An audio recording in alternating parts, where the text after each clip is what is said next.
Yo, salut à toi. Un mot qui revient 47 fois dans le même livre? 47. C'est la signature de ChatGPT, mon ami. Et je te jure, une fois que tu sais ça, tu vois la matrice partout.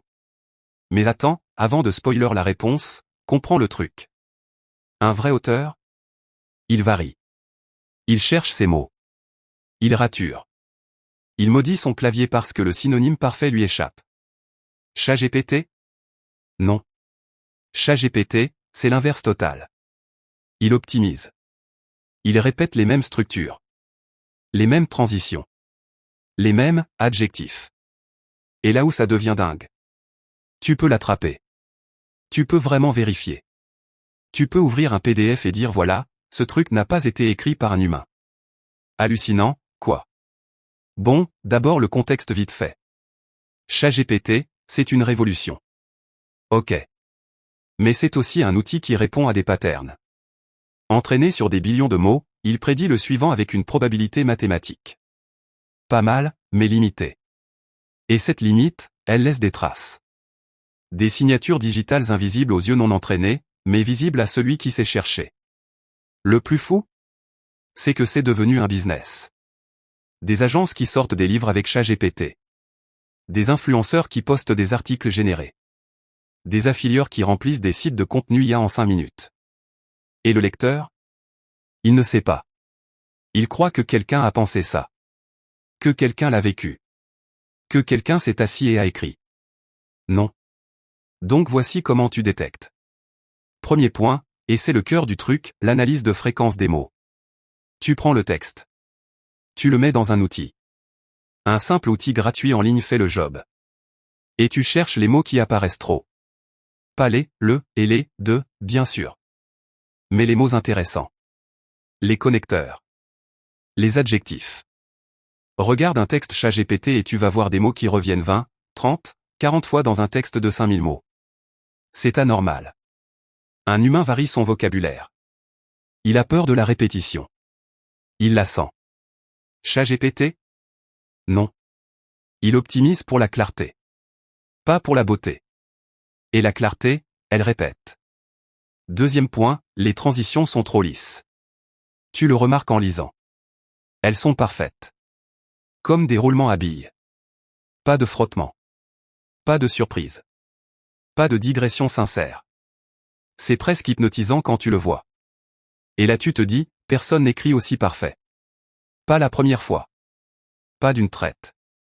Un écrivain humain, il revient sur ses traces. Il se relit. Il casse la phrase à la 3e fois où il l'a écrite. ChatGPT? Non. Il débite.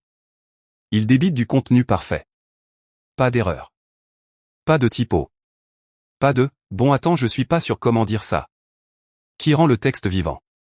3e point, et c'est subtil, les exemples manquent de particularité. Ils sont génériques. Un texte écrit par un humain sur la productivité? Il va parler de sa tante qui collectionne les post-it sur son ordi. De son pote qui a changé de vie en dormant plus. D'une anecdote vraie qui le blesse encore. ChatGPT? Il va dire, par exemple, un professionnel peut utiliser la technique Pomodoro. Exact. 0 couleur. 0 vécu. Et là où ça devient game changer? Tu peux utiliser des outils spécialisés. GPT-0. Originality.ai Turnitin. Des détecteurs entraînés sur ChatGPT. Pas parfait, clairement. Ils peuvent se tromper. Mais mélangés à une bonne analyse manuelle? C'est redoutable. Tu mets le texte. Tu attends 2 secondes. Et boum. Il te dit la probabilité que c'est de l'IA. Mais attends, c'est pas tout. 4e point, les métaphores. Un texte IA, elles sont usées. Tu vas lire, l'IA est une arme à double tranchant, 3 fois sur les mêmes 3 pages. Un vrai texto? Les métaphores naissent du contexte. De la passion. Elles sont bizarres. Elles ne matchent pas avec ce qu'on attend. Et puis il y a le timing. L'IA écrit vite. Trop vite. Elle peut sortir un livre de 200 pages en 1 heure. Un humain? Minimum 2 semaines. Souvent 2 mois. Et ça se sent. Un texte bâclé en 3 heures, c'est pas mystérieux, c'est juste, fatigué. Pas rassasié d'idées. pas vivant. Mon avis perso? La disruption, c'est que c'est trop facile maintenant. N'importe qui lance ChatGPT et sort un ouvrage de marketing par jour. Et les lecteurs, eux, ils avalent ça comme du gâteau. Ils ne savent pas qu'ils lisent du contenu vide. Du remplissage optimisé. Et ça tue quelque chose. Ça tue l'effort. Ça tue le combat de trouver les bons mots. Mais c'est quoi le plus hallucinant? C'est que c'est détectable. Même avec du simple bon sens. Si tu lis un livre et que tu sens que ça manque de vie, c'est peut-être parce qu'il y a personne derrière. Personne qui s'est emmerdé à l'écrire. Personne qui a dû chercher le mot juste à 2 heures du matin. Personne qui s'était trompé et qui a dû revenir dessus. Donc voilà le truc, avant d'acheter ce livre qui te plaît, avant de suivre ce cours en ligne, copie un passage. 2 ou 3 phrases. Mets-le dans GPT-0. C'est gratuit. Ou utilise Originality. Passe 10 secondes. Et tu sais.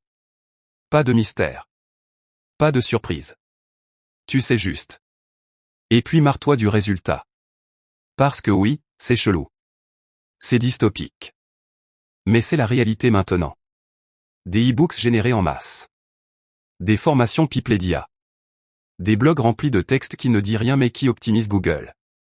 Donc voilà mon défi pour toi, la prochaine fois que tu lis quelque chose en ligne, game changé ou non, demande-toi. Est-ce que ça sonne humain? Est-ce qu'il y a du struggle là-dedans? Est-ce que c'est imparfait comme tout ce qui est vrai? Ou est-ce que c'est trop lisse? Et si tu veux vérifier, c'est simple. Copy-paste. GPT-0. 1 seconde. La vérité. J'aime ça. Ça change le jeu. Ça te rend conscient. Et c'est ça qu'on veut, non? Être conscient. Savoir quoi on consomme. Allez, ciao. Abonne-toi pour plus de détection de fous furieux comme ça. À plus.